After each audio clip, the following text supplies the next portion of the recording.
wait for the bumper music. Just give it a pause so that we can note that there's a pause there. Yeah. Okay. And I just started recording, so we're live and ready to go whenever. All right. Welcome to Talking Social Studies. You're listening to episode 26, whole class discussion for March 13th, 2019.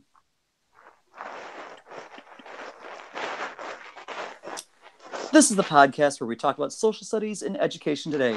Here you'll find conversations about strategies, resources, ideas, and more, all designed to help today's social studies teachers and impact their students. Hello, everyone. I'm Chris Heffernan. I'm a 7th grade global studies teacher at Jefferson Junior High in Naperville, Illinois, and I'm a moderator of World GeoChat. You can find me on Twitter at cheffernan75. Hi, I'm the other Chris Hitchcock. I teach world history for a private online high school affiliated with Indiana University. You can find me on Twitter at chitch94, and you can find our Talking Social Studies website at bit.ly/talkingss. Hi, everybody. I'm Scott Padway, a former history teacher and tech coach in Pleasanton, California, and you can find me on Twitter at Scott Padway. Hello, everyone. I'm Amy Presley. I'm a history teacher at Broken Arrow High School near Tulsa, Oklahoma. You can follow the Talking Social Studies podcast on Twitter at TALKINSS, or you can follow me at STLNOK. So today our topic is whole class discussion, and I'm really looking forward to this chat tonight because I need some new ideas. Isn't that what teaching's all about? Right. We do this podcast so we can steal from others, right? Exactly. Well, Chris, what do you do? Well, I think the first thing you got to figure out is what's the purpose of the discussion. And so is it a case of you want to hear every single voice every single time, or is it a case of you want to just get things started? And so, like, if it's just about like getting a conversation started, like, I think it's so important that you vary whatever the prompt is. And so, like, one of the things that I find myself doing so often in class is using like just an image and giving them no background, no context, because everybody can take a look at a picture and see something. And then we do just like the old school, like, see, think, and wonder of what do you see in the picture? Like, and it's so hard, and I don't know if this is the case for high school kids as well, but it's so hard for 7th graders to just report what they see and not, but I think it's this, or I know it's got to be that. Yeah. It's like, and I'm like, just tell, like the other day we're talking about human migration right now, and there was a picture of this like 40-foot fence in Medea, like right at where Morocco and Spain's little enclaves come together. And it might not be Medea now that I'm thinking about it, but and like there's these migrants that are sitting on top of this fence, and then there's these armed guards at the bottom of the fence, and like listening to these kids as they're going through, and like all I want them to say is, I see people sitting on the fence, but it's I see criminals trying to escape from a prison. I'm like, oh my gosh! But no, you don't. You can see it all, but you can't see that. That's not it. Real Hitchcock, real fast. You know how we say there's no wrong answers? There's a wrong answer. That one was wrong. That was it. But no, so like if you show them like a picture, or you show them like a video, like a short like video clip, or play a song, or give them like a piece of text, that's at least if you vary that, there's always at least something that somebody can see and report. And so I think that's always a great way to get more kids involved, because there are some kids who will dominate a discussion if you talk about like, we assigned this article last night and now let's talk about it. You're going to have the same like 5 or 6 voices that will dominate. But if you put a picture up on the projector and say, talk about what you see, every kid in the room is capable of doing that. So I think that's one thing that I always try to do, is try to vary like the starter. One of the things that I love doing is like the old school think, pair, share, but you can't share your own idea. You have to share somebody else's. I like that. Which is interesting because for the quiet kids, like there's this sense of pride of, oh, somebody's talking about something that I said. Or there's the rare chance that they'll actually hear an idea that they think is really good and they'll actually speak up themselves. And there's safety in it not being my idea of like, well, Amy said this, and if it's wrong, it's not my fault, but I'm just reporting back what Amy said. So, like, I think that's been like a really great way to just get the conversation started. Chris, when you do that, do you have them like shift pairs? So are they kind of like rotating around to getting ideas from different people, or is it? No, so well, this semester, we're shifting pairs like literally every week, because I got sick of their seats where they were before, and now it's literally like I have every desk in my room or every lab table is numbered, and they come in on Monday and pull a number out, and that's their seat for the week, and so they are constantly being like reshuffled. So they do get to pick different. They end up talking to other people, and I know there's like little scheming that's going on and trading of seats and numbers when I'm not looking, but it's working for a lot of them to actually like freshen it up and keep them from always going back to the same person over and over again. Um, and then I think the strategy that I think so many people at least know some stuff about is Socratic seminars. And one of the things that I think that as more and more technology is available and more people have Chromebooks or iPads or whatever in their classroom, using like back channels to have like inner circles and outer circles. And so like in my class of 30, it's tough to get all 30 people involved. And so instead it's like, I give them a couple questions. I have them come up with a couple of questions. We always come up with the questions the day before we do a Socratic. And then they prepare for it. They come in, and then half of them sit on the inside and half of them sit on the outside. And when you're in the inside, I don't say a word. Like I just get them started and then I back off.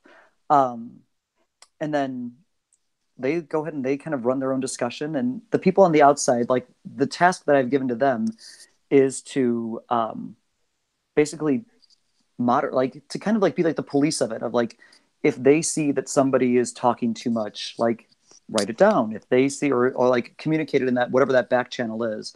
Um, if they notice that there's somebody who's trying to get their voice heard but hasn't had a chance to, like put that down. And like if there's actually like an idea that's worth noting, like put that down too. But it's a great way to keep them invested in the conversation, because otherwise they're like, if they're not talking, there's a million other things they could be doing.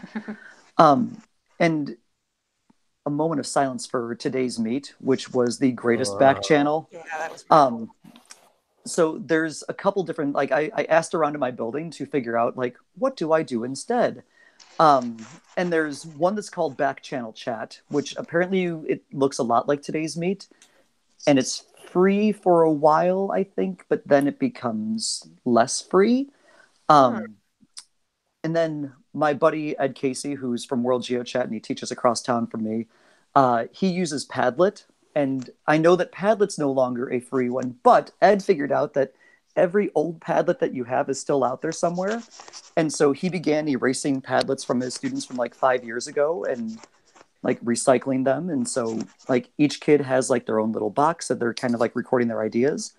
And you can, I think you still get 3 free Padlets. So even if you haven't Yes. signed up for Padlet, I think you can still get started, and you can clear those all off too. So Yeah, exactly. Yeah, you do get. Somebody told me it was 12 you actually get, but I should confirm that before I spread fake news here. No, and so so like I think those things are great. And then like some LMS systems have like discussion features. I tried to like actually when today's meet was still, and I've not tried this since today's meet went away. So if it doesn't work, it's their fault, not mine. But I did a couple years ago like a Twitter style chat, so the entire room was silent and they could only communicate in their today's meet, which was a fascinating thing to watch, because like they're looking across the room at people but typing to them instead of speaking to them. And like it was fascinating to watch how they operated, and kids who don't say a word in class all of a sudden would communicate, like because they were basically texting back and forth. So that's something that's great. The last one that I've got, because I want to make sure I don't take up everyone's time here. There's a teacher in my building who he's a dual language teacher. And as I was subbing for him one day, I walked into his class, and on all their kids' desks, there's this card that's taped across their desk. And like my Spanish knowledge is not so bueno. And so as I'm walking around and trying to figure out what rebota and resume and interroga and all these words mean, like, I finally just started asking the kids, I'm like, what's going on? And they said, well, these are our bounce cards. And I had to ask, well, what are bounce cards? And so, and I'll put this up on our show notes as well. Basically, it's these cards that he's got taped onto their desks, and it's just sentence starters to help them continue the conversation. So, like, I agree because, or I hear that you're saying this, as a way to, like, kind of like sum it up. Or, like, you know, different ways to ask a question of, like, I see your point, but what about? So it's all these ways to just help them keep the conversation going, because otherwise I think we've all been in the case where, like, the conversation just all of a sudden dies. And, like, when I asked him about it later on, he thankfully sent me both the English and the Spanish version of it, so I can actually make some sense of it. But, like, he said that it was a game changer for him, that, like, having those cards on the table was like a safety net for a kid to basically say, like, let me keep the conversation going by just doing this. And, like, I know that I'm contributing. I know that, like, I'm helping this conversation go on longer. So, yeah, so I'll put that up in the show notes, but it was a great thing to see. And, like, it's one of those things I'm using in class next week. So that's my stuff. Very cool. Cool. I think that's really helpful. I know even in my online courses, I was taking a little ISTE digital media course, like mini course, and we had to, create something, and I chose Powtoon because I'd never used it, and so I made a little goofy Powtoon of, like, sentence starters and things to keep in mind when you're communicating with each other digitally, like when you're commenting on other students' work. And but that was one of the things I gave them, was some starters like that, like, oh, I disagree with what you're saying because, or, that's something I never thought about because, just right. And that is helpful, just because I know adults sometimes run into that too. We've probably all been in discussions in, a faculty meeting or something like that, where it's like, oh, let's discuss this. And, just kind of yes. falls out after a bit. Exactly. Like, there are the crickets that come out and you hear nothing else. Maybe the bounce card should be shared to a wider audience. Yeah, and I think, like, what you talked about with the Socratic seminar and students preparing before they come in can really be helpful. I know in the past when I've done some, whether it was a discussion or maybe a certain type of simulation, like I did an Estates General simulation when we were getting started with the French Revolution, I'd have kids prepare, at least 2 statements that they wanted to say or 2 points that they wanted to bring up. And that way they could turn those in. And I could see that they had prepared because, you get I was going to say that, or that's the point I was going to bring up. And at least, you can see that they had thought about something. Of course, you hope that the discussion would spark, a new idea that they're going to share, or a new connection that they make that they can discuss. But I think the cool thing now is that with technology, that you could have students, you could collect those entrance ticket points, the points that they want to discuss, using a Google form or a Google slide, where each student has a Google slide or something. And those also, maybe each student could continue adding to those during a discussion. And then as the instructor, as a teacher, you could go back to those and, kind of see how students were adding to their original ideas. It's almost like a place for them to take notes, but also to, record impressions or something. I think there's a lot of options for things like that. And I liked also what you said about think, pair, share. And I think some of the things that I did when I was teaching in a traditional classroom is I would start with a think, pair, share, and then say, okay, join up with another pair. Yes. Share your idea in the group of 4. And, I don't know that you want to jump, have them group up much more than that, but then you can go to the whole group discussion after they've kind of gotten their feet wet, and then they share out to the larger group, and then maybe you can get into some bigger ideas. In terms of preparation, I think sometimes it can be fun if you give students either obviously or kind of on the down low different materials. So some students are getting, opposing views on whatever topic you're studying, or they're getting different types of sources that might either be geared to students. They're reading like a differentiated sources that then students are all coming in and they're bringing some different things to the large group discussion. So it kind of forces them to be able to explain their source to other people, but then they're getting a bunch of different views that hopefully that can help drive the discussion. Yeah, I'm right there with you, Chris, on that. I think I think that's one thing we do too often is where we all read the same article, right? Mm-hmm. And when everyone reads something different or everyone explores a different piece, you have something new to bring to the table, right? Because what stalls those discussions out, in a lot of my experiences, like we don't have anything else to add. You know, the four things that people have thought about this have already been shared. And when you can differentiate those sources for everybody and just give options for kids, it just gives everybody something new to add. And what Amy might wonder about it is might be something that, you know, one of the Chris's has read in their part. And anyway. I had a college professor that kind of did that. I took a round, it was probably my favorite class. It was called Roundtable Discussion on Witchcraft. And what it was about, you know, really the Western schism of the church and the history behind that. But what my professor did, because there were like 18 of us in the class, like 4 or 5 of us, we get the same article, but there would be 4 or 5 articles floating around. So like somebody might get part of the Malleus Maleficarum, somebody might get, you know, a letter that the Pope wrote, and then when we had these discussions, he intentionally set us up to where some of us could answer some questions and some of us we couldn't. But we were able, you know, there were 2 or 3 other people who could support you, but you didn't have to read all 8 articles, you know? Right. It was a weird, because it was kind of like a Socratic, but a jigsaw, but it was clever. It was really cool. No, that's genius right there, because no, you want to get those different perspectives, and you're not going to get a different perspective if you're all reading the exact same perspective and just regurgitating it. So that's great. And it's also a way to build a lot of choice for kids too, right? We use a lot of multimedia text sets where we just kind of, you know, you have too many resources, you don't know what to share. You just kind of dump them on this table and let kids know what they're clicking into before they get there, right? So if I tell you to pick one square on it, you pick whichever one looks the most interesting to you, right? And let them experience the content that you want in a way that, you know, that they have some choice over. And then they have something new to bring to the table in those discussions. Yeah, that's cool.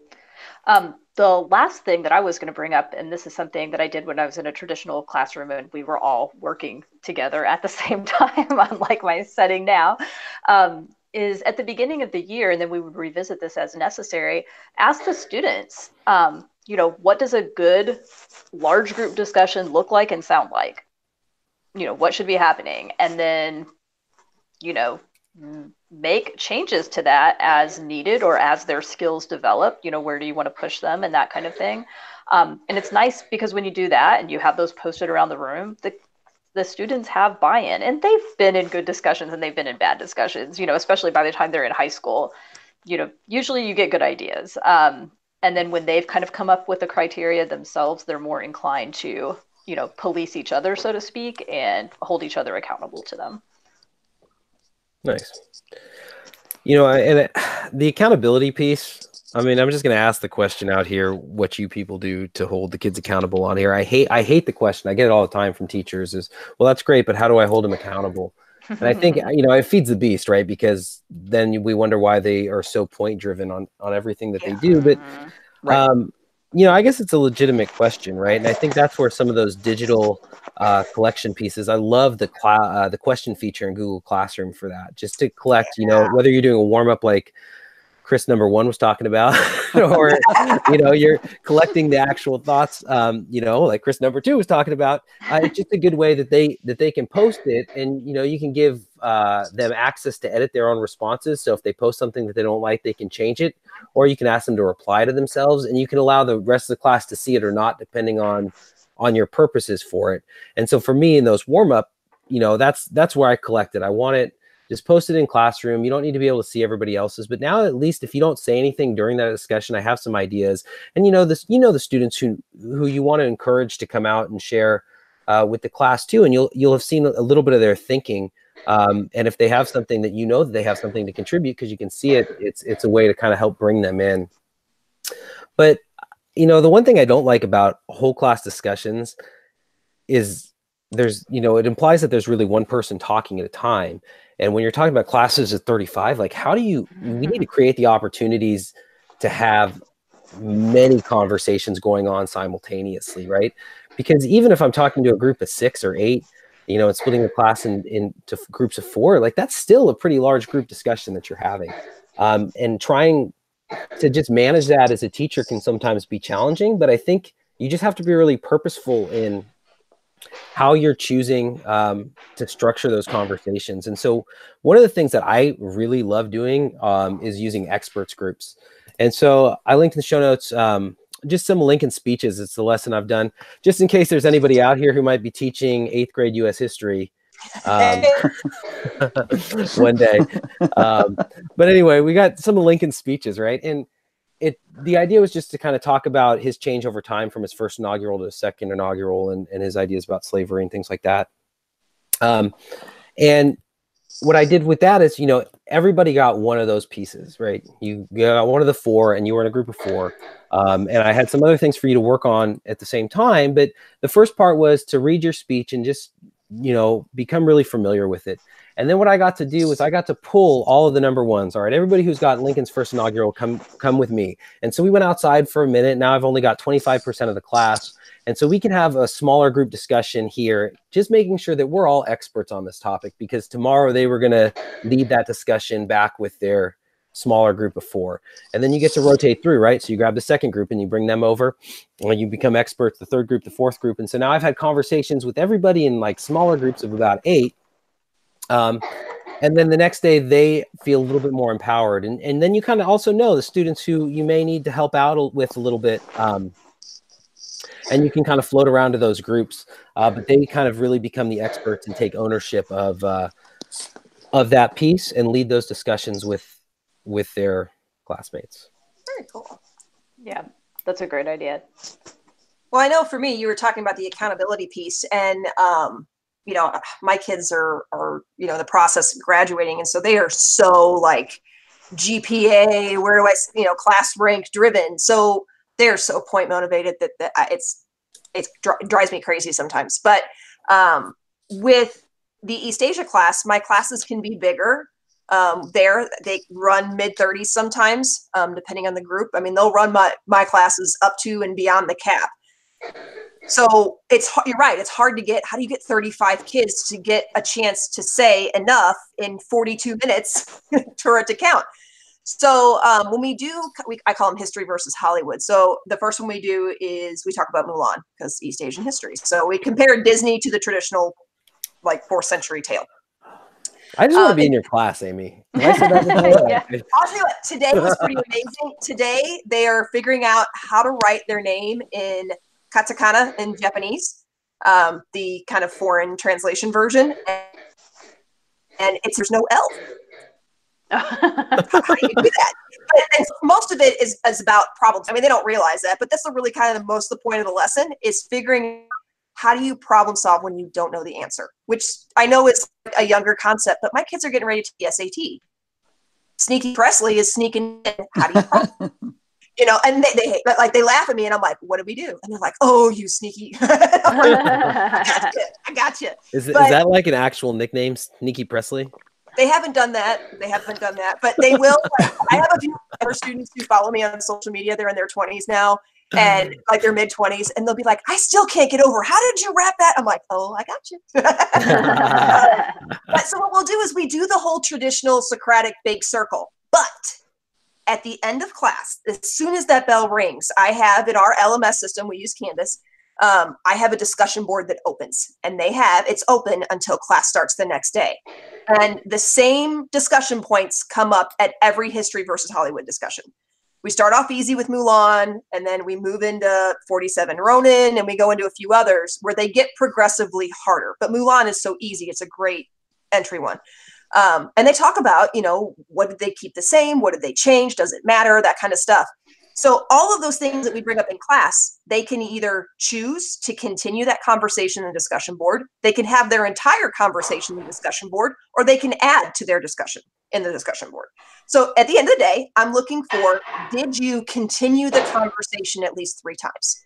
So whether that's interacting with somebody, whether that's bringing up a new point, that works.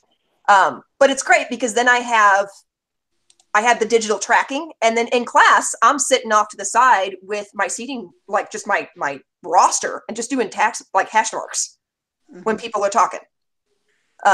So that's kind of that tends to be fun, and it's like very low pressure. The kids like the fact that, and I have a lot of kids who actually choose the Canvas discussion board because you're right, they're so used to texting each other and having that kind of digital conversation, and they're really good at it. They give a lot of really deep points that they bring up, and they really kind of evaluate things. So it's really nice to see.